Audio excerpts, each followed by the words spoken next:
Unit 1 Supplementary. God sees the truth but waits.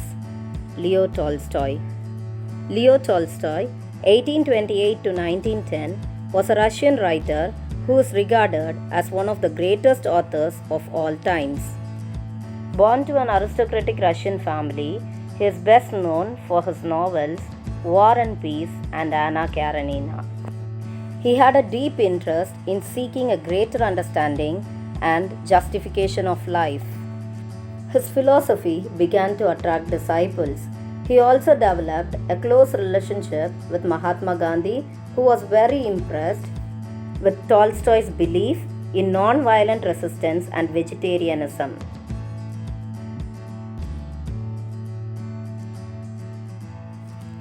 God Sees the Truth But Waits is a story about faith, forgiveness, freedom, and acceptance of a young merchant named Ivan Dmitrich Aksionov, who was sent to prison for a crime he did not commit.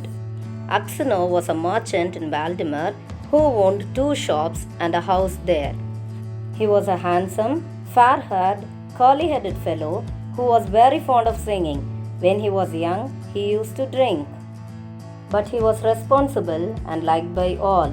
After marriage, he gave up drinking and lived happily with his wife and children. One summer, Aksionov started to Nizhny Fair, but his wife asked him not to start that day. When Aksionov tries to know, she said she had bad dream about him. She dreamt like he returned back grey-haired. He laughed and replied, "It's a good sign," and left the house. As he travelled halfway, he met a known merchant, and they both stayed together that night at the same inn in the adjoining rooms.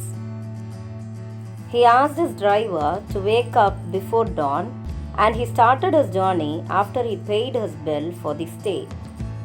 When he reached 25 miles, he halted in a place to relax and fed his horses. Meanwhile, an official rode to him in a troika, a cart pulled by 3 horses, followed by 2 soldiers. After several questions, they explained to him that a merchant was murdered and robbed. They searched Aksionov's bag and found a blood-stained knife among his belongings. Despite Aksionov's claims, he is not the murderer. He was sentenced to Siberia. When the message reached his wife, she cried thinking of her dream.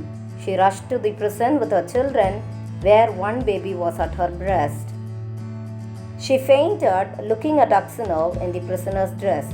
After she came to consciousness, she told that she had sent a petition to the Tsar, but it got refused. With a calm tone, she asked, "Was that not you who murdered the merchant?" This broke the heart of Aksionov, and he understood only God knows the truth, and he only could show mercy on him. He frequently prayed and was noted to be a God-fearing man and was respected by the prisoners and the guards. He was called Grandpa by all. He spent 26 years in Siberia. A new gang of convicts came to the prison. One among them was Makar Semyonich from Vladimir. He told, "The children of Aksionov has become rich." Aksionov heard Makar's conversations and understood that he was the reason for his suffering. Makar was the real murderer. Makar did not feel guilty when he heard the story of Aksionov's imprisonment. He learned to mend shoes and sold it. With the money, he bought the book Lives of the Saints. One day, Aksionov noticed some earth rolling out from under one of the shelf. Makar crept out of the shelf. He was digging a hole to escape out of the cell. He warned Aksionov not to say this to anybody so that he could also escape from there. But Aksionov was not interested, for his wife had died and children had forgotten him. Makar felt guilty, for he was saved by Aksionov by not revealing the truth to the officials. Makar knelt before Aksionov and confessed that he only murdered the merchant, and when he was about to kill Aksionov, he heard some noise. So he hid the knife among the belongings and flew away from the place. Makar confessed to the authorities and the process of Aksanov's release began.